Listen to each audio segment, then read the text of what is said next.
प्रातः स्मरणीय हमारे समाज की कुल देवी देवी अहिल्याबाई होलकर जी के चरणों में साथ धर श्रद्धा सुमन अर्पित करता हूँ।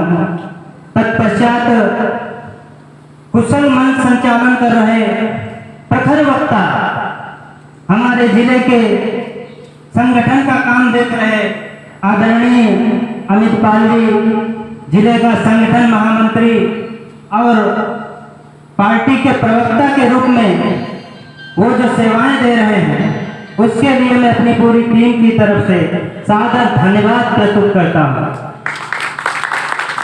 साथियों, आज इस नवगांव के मंदिर प्रांगण सिद्ध बाबा के दरबार में मैं इस 18वें स्थापना दिवस के अवसर पर सिद्ध बाबा जी के दर्शन करने आया हूँ, उनका आशीर्वाद प्राप्त करने आया हूँ। आज राष्ट्रीय समाज पार्टी के 18वें स्थापना दिवस के अवसर पर इस सिद्ध बाबा मंदिर प्रांगण में हम सबको एकत्रित होने का अवसर मिला है। मैं सिद्ध बाबा जी की पावन पवित्र भूमि को नमन करने आया हूँ और साथ में इस राष्ट्रीय समाज के सामाजिक क्रांति के अग्रदूत राष्ट्र नायक महादेव जानकर जी के बारे में आप सबके बीच बताने आया हूँ। ये सामाजिक क्रांति के अग्रदूत राष्ट्र नायक महादेव जानकर जी का जो महाराष्ट्र से चलकर पूरे भारत में जिस तरीके से वर्चस्व कायम हो रहा है, उसी का ये प्रतिफल है। आज जिले के सभी विधानसभाओं से होकर हम आज पलिया की पवित्र भूमि पर आज उसको नमन करने आए हैं।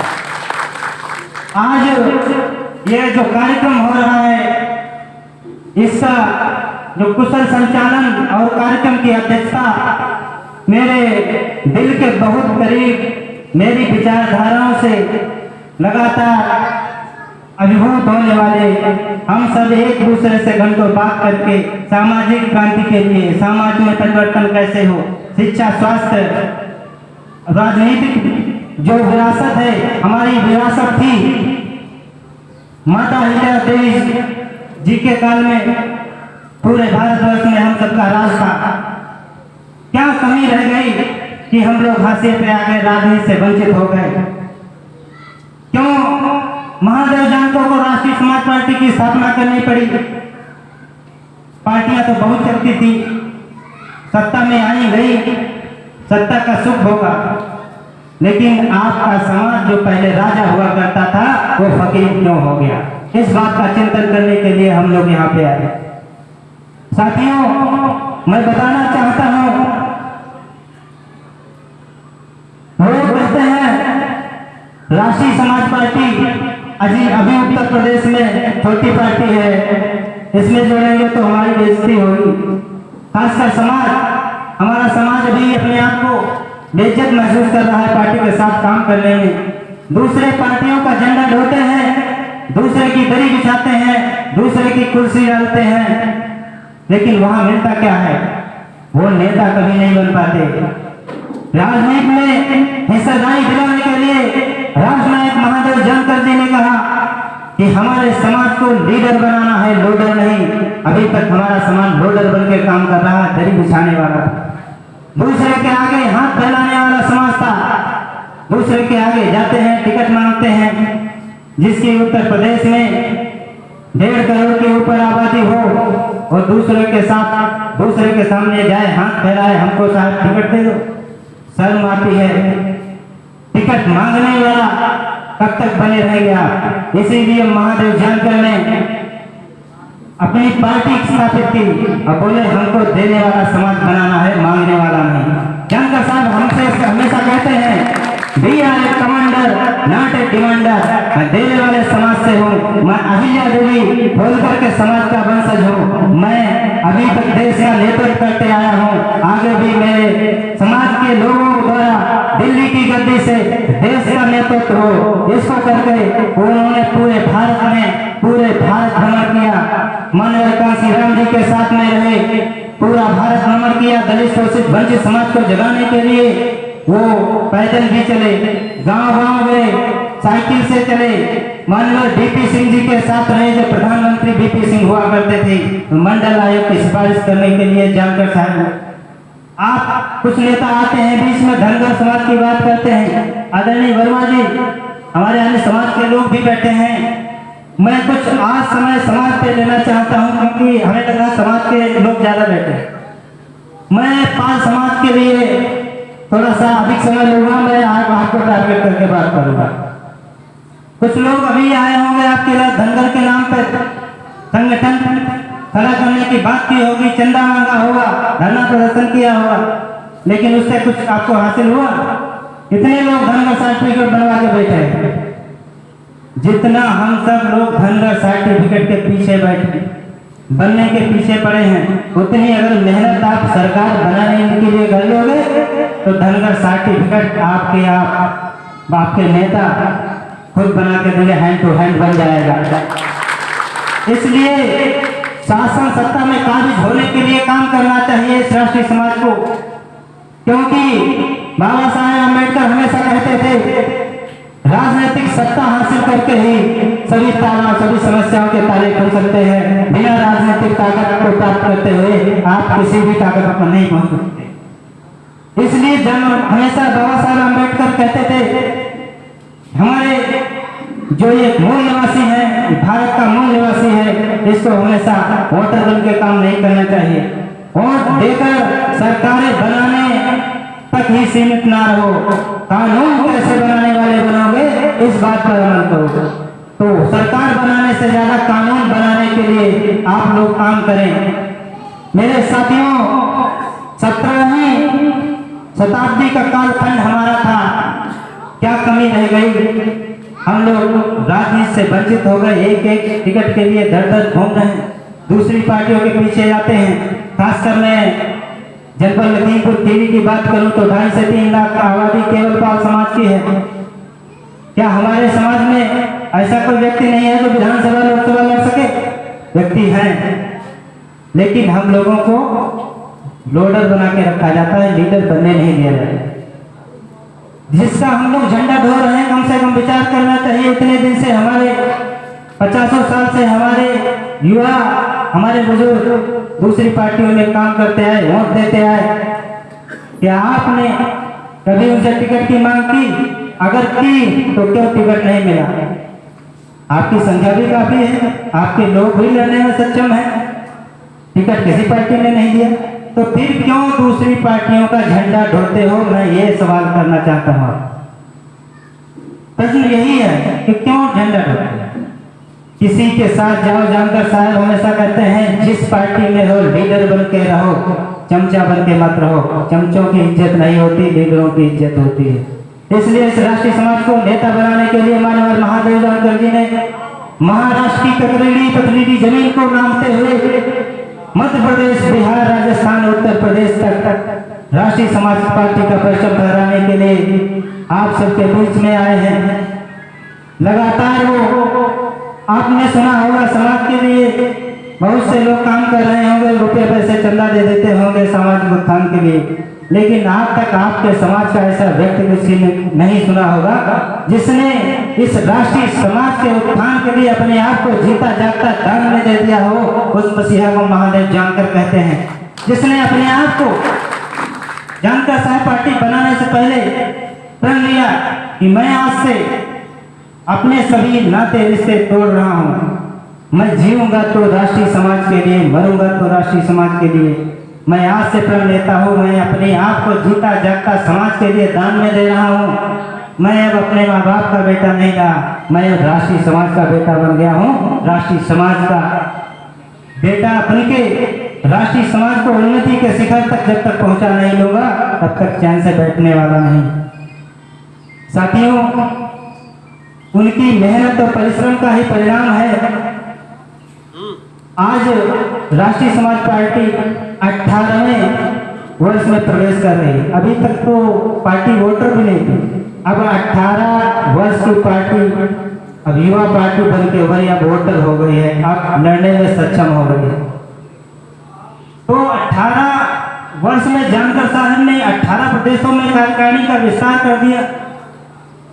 तो आप समझ सकते हैं जानकर जी के त्याग, समर्पण, बलिदान को किस रफ्तार में वो काम कर रहे हैं लगातार।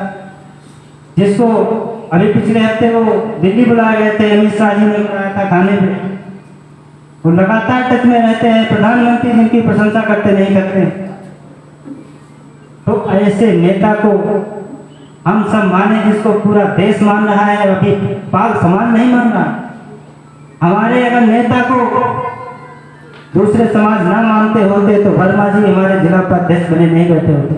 राजपूत हमारे साथ है, सक्सेना समाज हमारे साथ है, वर्मा समाज हमारे साथ है, राठौर समाज हमारे साथ है, धोबी, धानु, कश्यप, जितने शोषित वंचित समाज है हमारे साथ चलने में उनको शर्म नहीं आ रही, लेकिन हमारे समाज को क्यों शर्म आ रही?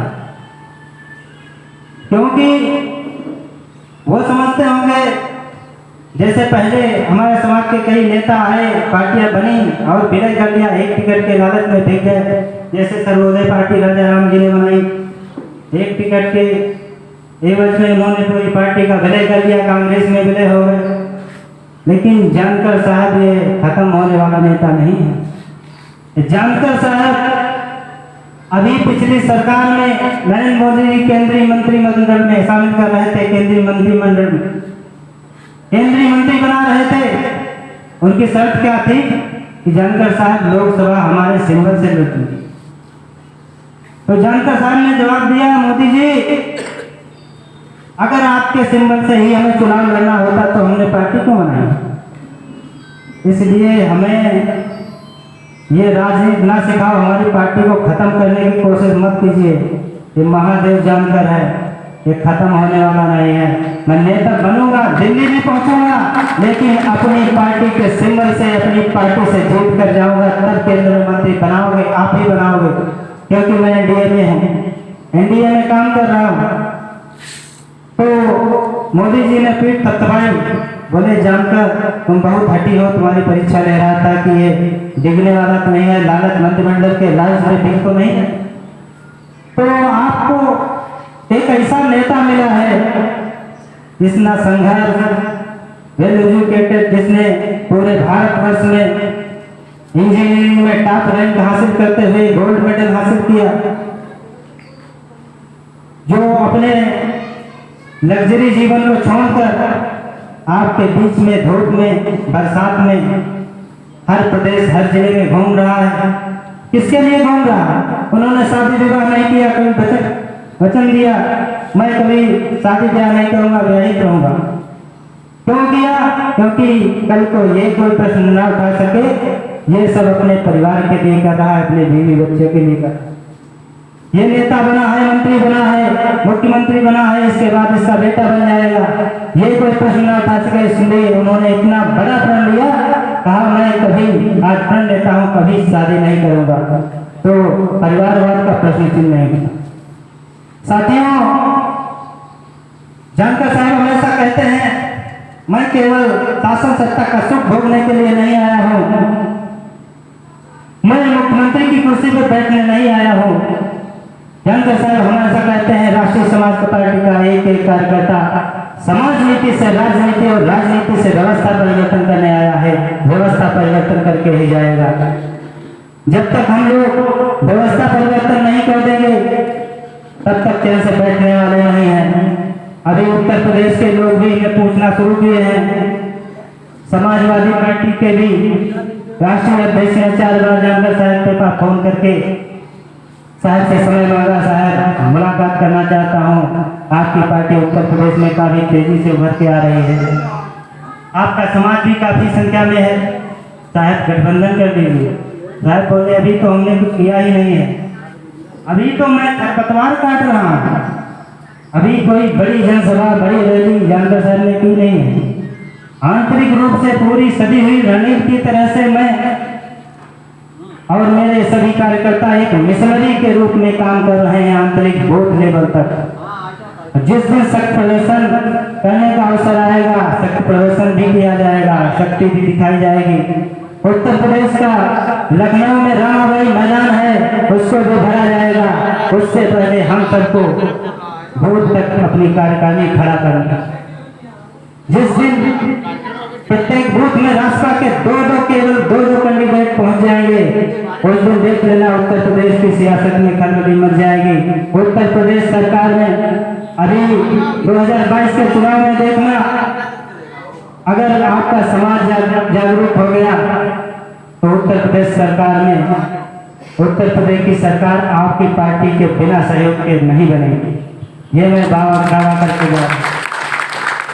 अगर आपने गठबंधन में 2022 में उत्तर प्रदेश में सत्ता में काबिज हो गए तो मैं दावे के साथ कह के जा रहा हूं, आने वाले 2027 के चुनाव में राष्ट्रीय समाज पार्टी सबसे बड़ी पार्टी बन के उभरेगी।